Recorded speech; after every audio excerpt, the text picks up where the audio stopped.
Ini adalah wanita paling tenang yang pernah Angulimala temui. Angulimala menyeret meja operasi dengan terampil. Angulimala memutar pegangannya, membuat kepala si Dagini tergantung di atas meja. Lalu Angulimala memakai sarung tangan medisnya. Segera mengambil pisau. Angulimala lalu mengangkat tangannya. Tapi Dagini bahkan tidak berkedip sedikitpun. Angulimala terkejut. Dia melirik pisau berkarat itu. Angulimala mengganti pisau yang masih berkilat. Bersiap langsung mengeksekusi Dagini. Tapi Dagini masih tidak bergeming. Angulimala merasa heran, menanyai wanita Dagini, mengapa dia begitu tenang. Sebenarnya, wanita itu bernama Dagini. Ketika dia sedang menunggu di stasiun, Dagini disemprot dengan racun oleh Angulimala. Tepat sebelum dia koma, Dagini melihat kekasihnya berada di dekatnya. Gautam namanya. Bahkan jika Dagini sudah mati, Gautam juga akan bisa mengetahuinya dalam 7 hari saja, lalu akan menangkap Angulimala. Tapi Angulimala telah membunuh lebih dari 50 wanita bulan ini. Angulimala menganggap dirinya hebat. Polisi tak berdaya untuk menangkapnya. Bagaimana bisa orang buta dapat menemukannya? Angulimala langsung meletakkan pisau besarnya, membiarkan Dagini hidup beberapa hari lagi dan coba membuktikan perkataannya. Segera setelah itu, ketika Angulimala melewati pompa bensin, ada seorang wanita baru saja menumpang mobil Angulimala. Setelah pingsan, wanita itu dibawa Angulimala ke ruang rahasia. Dagini yang dirantai di tembok di ruangan itu. Dia mengayunkan pisau besar ke bawah. Dagini menggigil ketakutan melihatnya. Angulimala memberitahu Dagini, jika Gautam itu tidak dapat menemukannya dalam 7 hari, kepalanya menjadi hadiah untuk si Gautam. Sebuah mayat itu ditemukan di lembah. Tapi polisi tidak tahu siapa pelakunya. Gautam mendekat maju dan mencium bau mayat itu. Yang mati bukanlah Dagini. Gautam di lokasi lain. Dia mulai mencari target baru untuk kejahatannya. Tapi gadis itu melihat bagasinya kosong. Dia curiga, menaruh anak anjing di kursi samping sopir. Kemudian berbalik dan pergi. Angulimala tampak bingung, langsung membunuh gadis itu. Di sore harinya, dengan cara Angulimala membuntuti di belakang gadis itu. Angulimala langsung menusuk si gadis beberapa kali berturut-turut. Gadis itu berhenti bergerak, membawa gadis itu ke dalam mobil. Kemudian membawa kembali ke ruang rahasia. Angulimala mencabik-cabiknya. Dagini meringkuk di sudut merasa ketakutan. Di malam itu, Gautam baru saja membuka pintu, tersandung oleh mayat di pintu rumahnya. Gautam heran. Angulimala memprovokasi si Gautam. Segera setelah datang ke ruang rahasia, Angulimala mengubah rantai Dagini menjadi rantai panjang, sehingga Dagini bisa pergi ke toilet dengan mudah. Setelah Angulimala pergi, Dagini menemukan seorang wanita tua. Wanita itu adalah ibu Angulimala, yang dipenjara Angulimala. Angulimala mengalami pelecehan oleh ibunya untuk waktu yang lama ketika dia masih muda, menyebabkan Angulimala mengalami distorsi psikologis.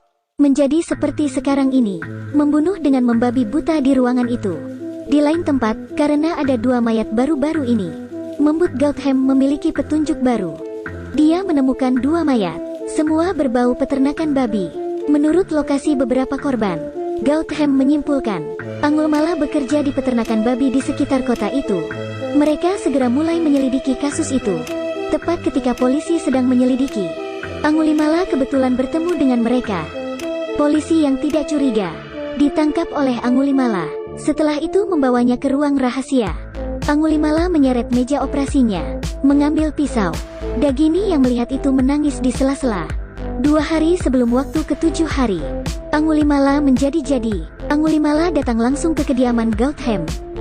Ketika Angulimala siap untuk membunuh Gautam, teman Gautam muncul tepat waktu. Langsung ketahuan, Angulimala berbalik dan bersembunyi di semak-semak. Teman Gautam turun untuk memeriksanya.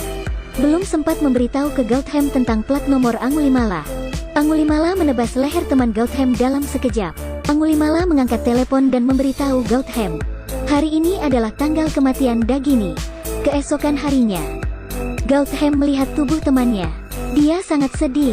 Teman yang sangat dipercaya menemukan peta peternakan babi. Setelah mempelajari peta itu, karena Kamala cacat, Gautamlah yang mengemudi. Keduanya pergi bersama untuk menyelamatkan Dagini. Dagini terkunci di ruang rahasia. Angulimala mulai menurunkan meja operasinya. Ketika akan mengeksekusi Dagini, alarm tiba-tiba berbunyi keras. Angulimala sangat marah. bergegas keluar dari ruang rahasia dengan panik. Awalnya, Gautham memicu alarm. Setelah Angulimala melihat Gautham, Angulimala meraung, segera menyerang ke Gautham. Tiba-tiba ada pemadaman listrik pada saat itu. Angulimala seperti lalat tanpa kepala. Dia terlihat gila, tanpa pencahayaan. Angulimala sama seperti Gautham, menjadi buta, terus mengaum. Gautham mengambil kesempatan untuk berada di belakang Angulimala, bergerak dengan tiba-tiba, membuat Angulimala kaget. Kemudian Gautham mengeluarkan borgol kaki, mengunci kaki Angulimala. Gautham mendengar teriakan Dagini, tersandung saat ke ruang rahasia. Pada saat itu, Angulimala juga bangun. Gautham membuka rantai Dagini, berhasil menyelamatkan Dagini.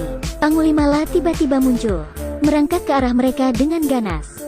Keduanya pergi dengan cepat. Pada saat itu, Angulimala memohon dengan keras di belakangnya, "Jangan tinggalkan dia sendirian." Dagini berhenti tiba-tiba, merasa kasihan dengan Angulimala. Ternyata itulah alasan mengapa Angulimala membunuh. Karena dia selalu dilecehkan oleh ibunya ketika dia masih muda, menyebabkan distorsi psikologis setelah tumbuh dewasa. Harus membunuh setiap saat. Angulimala meminta ibunya untuk menghukumnya. Jadi dia ingin membunuh orang. Pikiran jahat dan dosa itu bersumber dari ibunya. Kemudian Angulimala mencari pelarian. Dia keliru menjadikan Dagini sebagai sasarannya. Angulimala ingin Dagini menghukum ibunya, tapi Dagini tidak melakukannya. Gautham meninggalkan kunci borgol di lantai. Lalu mereka berbalik dan melarikan diri dari ruang rahasia itu. Ketika Angulimala mengejarnya, Dagini dan Gautham telah pergi, meninggalkan Angulimala sendiri. Setelah itu, Angulimala melihat penampilan Dagini di TV. Setelah Angulimala melihat acara TV itu, Angulimala merasa terhina. Angulimala yang memakai penutup kepala merah, dengan mata tertutup, dia melompat dari tebing. Video berakhir di sini. Meskipun film ini gila, tapi tanpa kehilangan logika. Semuanya punya alasan. Tidak peduli di mana Anda berada. Hormati dan bersikap baik terhadap kehidupan. Cintai hidupmu. Jadilah orang yang hangat dan penyayang. Dunia akan lebih baik. Baiklah. Saya Situa Lei. Sampai jumpa di lain waktu. Jangan lupa like dan share video ini.